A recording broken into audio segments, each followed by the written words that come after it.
Good morning po, good afternoon, good evening. Welcome sa channel ko po, Tito Noise Vlogs. I hope nasa mabuti po kayong kalagayan mga babayan ko. O ito mga babayan ko, di ba, tapos na po ng eleksyon.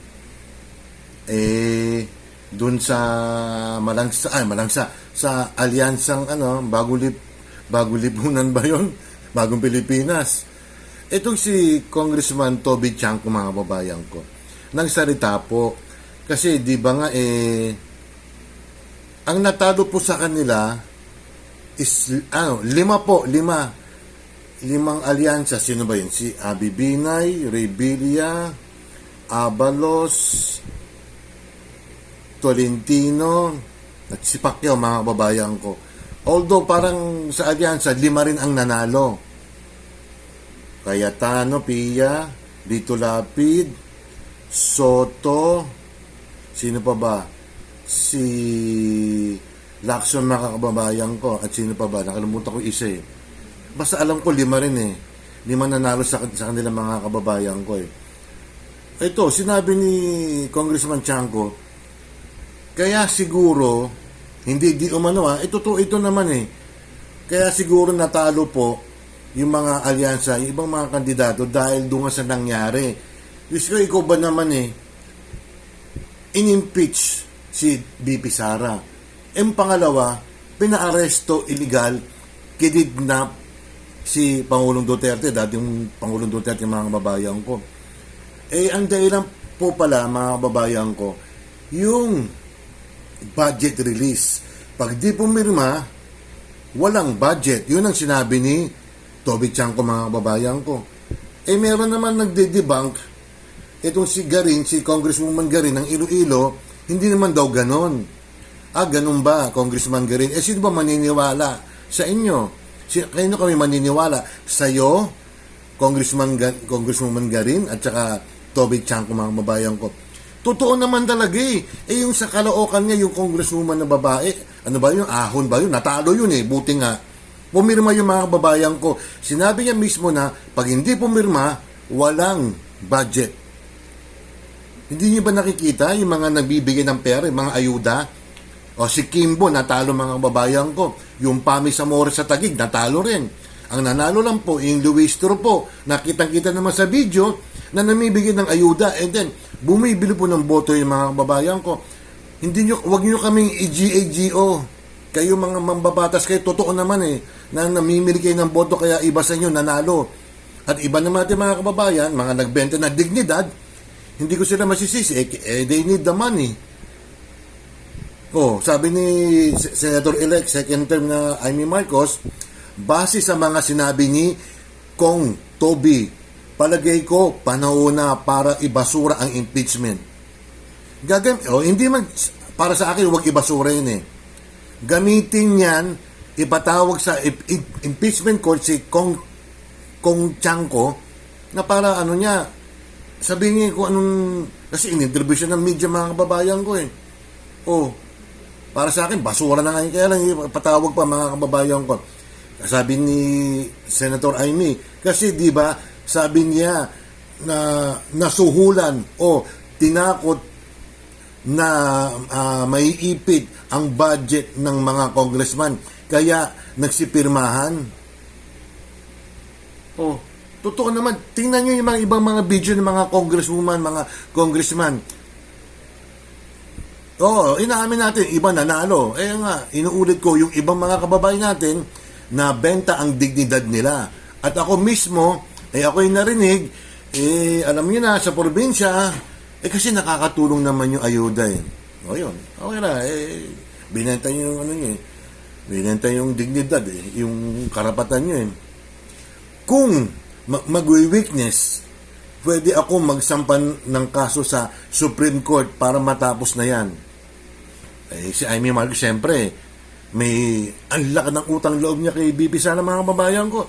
In-endorse siya Siguro kung walang endorsement, somehow nakatulong si BP Sara, baka pang-13 to si Amy Marcos or pang-14, o di ligwak siya mga kababayan ko. Tapos si Garing, hindi naman daw ganun, napaka-unfair naman, hindi naman umaasa sa release mga kababayan ko. Yun ang sabi ni Congresswoman Garin, mga babayan ko.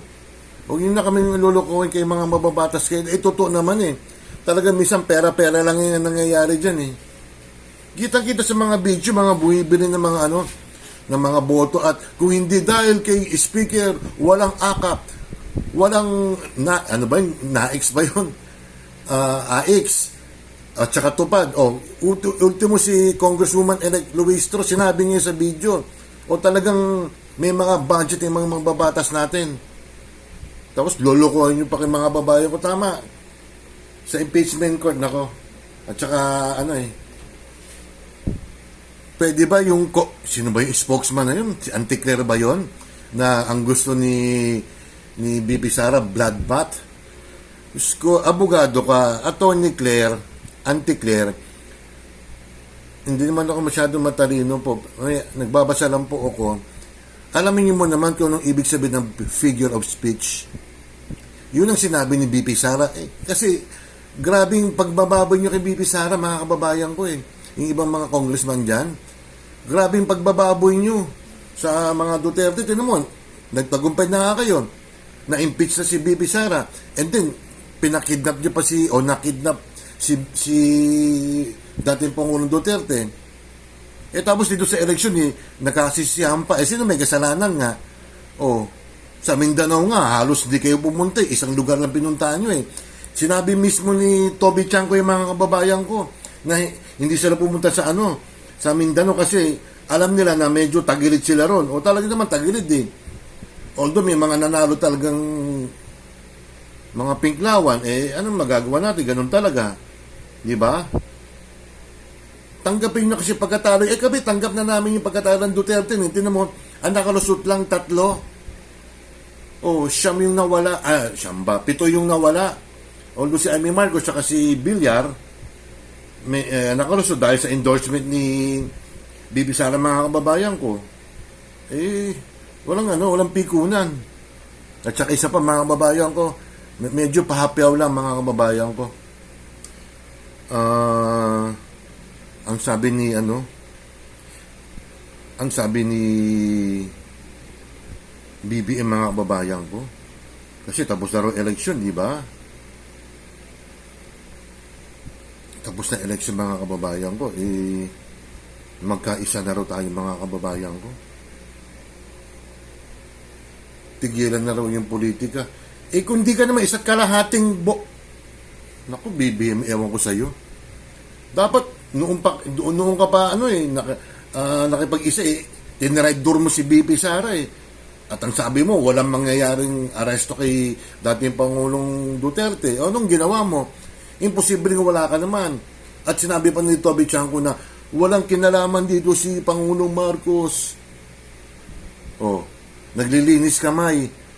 Ang pinag-iinitan nyo yung si Romualdez. Totoo naman talaga, si Romualdez may pakanan yan. Mga tupad-tupad na yan china-challenge ko si pangalan nito, magiging speaker ba yan? Si Speaker Romualdez. Total nag-ubisa na kayong ayuda. Ang tanong ko po, itutuloy nyo ba ayuda? Ano ba yan? Buwan-buwan ba yan? Doon sa mga nag-earn na ng minimum wage.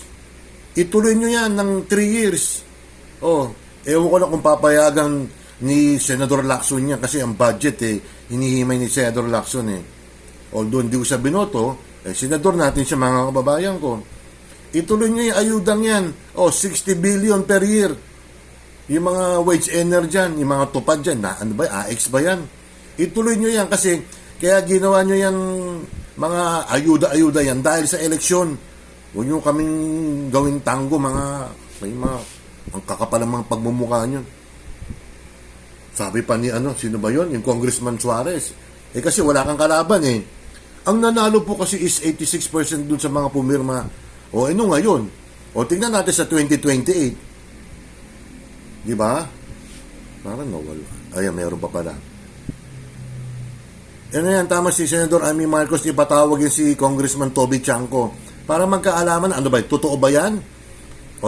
Patawag din si Garin para magkaharapan na kung talagang hindi sila umasa sa budget, sa mga ayudang yun Kitang-kita yung isang congresswoman na natalo sa Caloocan. Sabi niya, Kasi, kaya pumirma ako mawawalan tayo ng budget kawawa naman kayo, yung mga botante niya. O buti nga natalo ka. Nakalimutan ng pangalan ng congresswoman dyan sa Caloocan. Mabuti nga natalo yung iba dyan. Yun lang mga babayan ko, ano rin kayo, yung magsalita rin kayo. Yung iba kasi ayaw sa politika, di okay lang. Basta, magmatsyag kayo, panoorin yung mga nababalitaan yung ibang mga mababatas natin. Pera natin yung ginagastos nila. Although ang mga sahod ng mga senador ngayon, 331,000 isang buwan, malaki. Ang congressman ata, congresswoman, 220,000 pesos a month. Lalaki na sweldo, no? Tapos tayong mga hikaw sa buhay, nagbabayad tayo ng tax talagang, tapos gano'n lang gagawin nila. Hindi na ba sana kung magtatrabaho ng husto yung mga mambabatas natin? Hindi. Minsan, allegedly, di umano, may mga iba kinakahoy, may kickbacks pa. Kaya ewan ko ba. Sana, sa bagay, lemdak to si BBM Wala na yan. Tapos magkakaisa pa binudol mo yung mga kababae mong bumoto sa'yo. Hindi naman ka na magaling.